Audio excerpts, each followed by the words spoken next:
Assalamualaikum warahmatullahi wabarakatuh. Perkenalkan teman-teman, nama saya Lina Karlina. Saya akan menjelaskan apa yang dimaksud dengan savings. Oke, savings atau tabungan adalah suatu simpanan uang yang berasal dari pendapatan yang tidak digunakan untuk keperluan sehari-hari maupun kepentingan lainnya. Simpanan uang dapat digunakan dan diambil kapan saja tanpa terikat oleh perjanjian dan waktu. Salah satu tabungan yang paling sering digunakan banyak orang zaman sekarang adalah di bank. Banyak kemudahan yang ditawarkan oleh bank-bank untuk mereka calon nasabah yang ingin menabung. Salah satunya adalah dengan kemudahannya untuk menarik uang di mesin ATM, lalu dapat diambilnya uang dengan adanya tabungan atau buku tabungan, lalu adanya juga m-banking yang dapat memudahkan kita untuk melakukan transaksi, menyimpan tabungan, ataupun menarik saldo atau melakukan transfer. Di sini teman-teman, saya akan menjelaskan mengenai jenis-jenis tabungan, di mana tabungan yang pertama adalah tabungan konvensional, selanjutnya tabungan berjangka, tabungan anak, tabungan mata uang asing, tabungan haji, dan yang terakhir adalah tabungan giro. Baik teman-teman, untuk jenis tabungan yang pertama yaitu tabungan konvensional, di mana tabungan konvensional adalah simpanan pada bank konvensional yang prinsip penyimpanan dan penarikannya sesuai dengan persyaratan yang ditetapkan oleh bank. Untuk tabungan konvensional sendiri, keuntungannya atau bunga yang diterima terbilang rendah, karena tujuannya memang hanya untuk menyimpan uang, bukan untuk pengembangan dana. Bunga yang dapat diterima biasanya yaitu 0% hingga 2%. Adapun jenis-jenis tabungan selanjutnya yaitu tabungan berjangka, di mana tabungan berjangka adalah jenis tabungan di mana nasabah harus menentukan jangka waktu yang diinginkan untuk tetap menabung di bank. Jangka waktu yang dapat dipilih mulai dari 6 bulan hingga 20 tahun dan besaran setoran setiap bulannya juga tergantung pada Anda.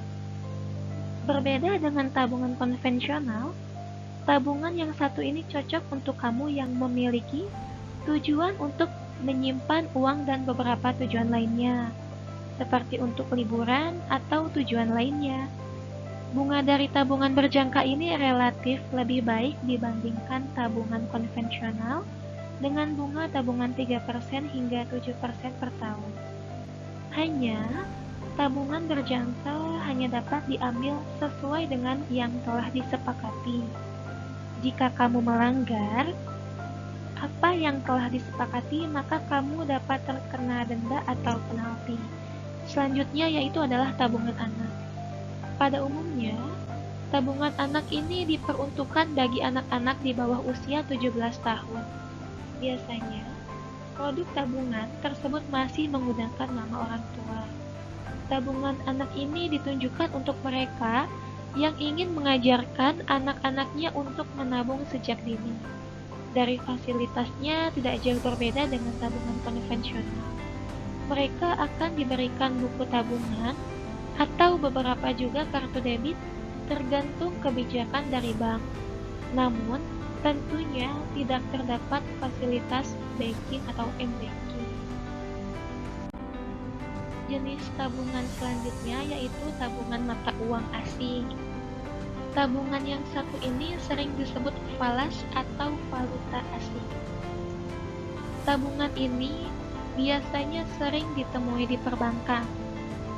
Mata uang yang sering digunakan dalam tabungan ini seperti dolar, euro, pound sterling, dan beberapa mata uang asing lainnya.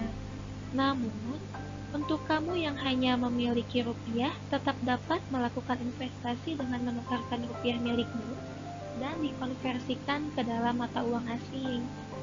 Untuk setoran awal, dari tabungan ini cukup beragam. Hanya saja tabungan ini dapat memberikan keuntungan yang lebih besar karena nilai konversi mata uang asing lebih tinggi dibandingkan rupiah. Untuk selanjutnya yaitu jenis tabungan haji, di mana tabungan ini seringkali digunakan untuk mereka yang memiliki rencana untuk berhaji dalam beberapa tahun ke depan. Tabungan ini tidak jauh berbeda dengan tabungan berjangka. Jika nominal yang dibutuhkan sudah tercapai, maka dana dapat dicairkan dan dapat digunakan untuk biaya keberangkatan haji. Dan ada pula persyaratan yang harus dipenuhi, yaitu syarat-syarat yang harus disiapkan biasanya lebih banyak dibandingkan dengan tabungan biasa. Karena untuk tabungan yang satu ini tidak hanya soal nominal saja atau identitas diri saja yang diperlukan, tetapi riwayat dari kesehatan juga perlu dipersiapkan. Untuk setoran awalnya biasanya berbeda tergantung dari kebijakan dari masing-masing bank. Namun, semakin besar dana yang disetorkan, maka akan semakin cepat pula tujuan nasabah untuk dapat tercapai. Lalu yang terakhir ada tabungan giro, di mana tabungan ini seringkali disebut sebagai tabungan bisnis karena memang fasilitas dari tabungan ini ditujukan untuk kebutuhan bisnis seperti transfer ke beberapa rekening dan transaksinya dapat menggunakan cek dan biliet. Untuk pembukuan rekening giro dapat dilakukan perorangan ataupun badan usaha dan minimum setoran awalnya mulai dari 2 hingga 3 jutaan. Baik, teman-teman, itulah beberapa jenis tabungan beserta fungsinya. Selain menabung dengan menggunakan beberapa tabungan ini, menabung menggunakan instrumen investasi juga dapat menjadi pilihan teman-teman ya. Salah satunya dengan menabung melalui peer-to-peer atau P2P lending. Dan selanjutnya, terima kasih untuk teman-teman yang bersedia untuk mendengarkan dan melihat video saya, dan jangan lupa untuk tetap menjaga kesehatan, stay safe, dan sampai jumpa. Wassalamualaikum warahmatullahi wabarakatuh.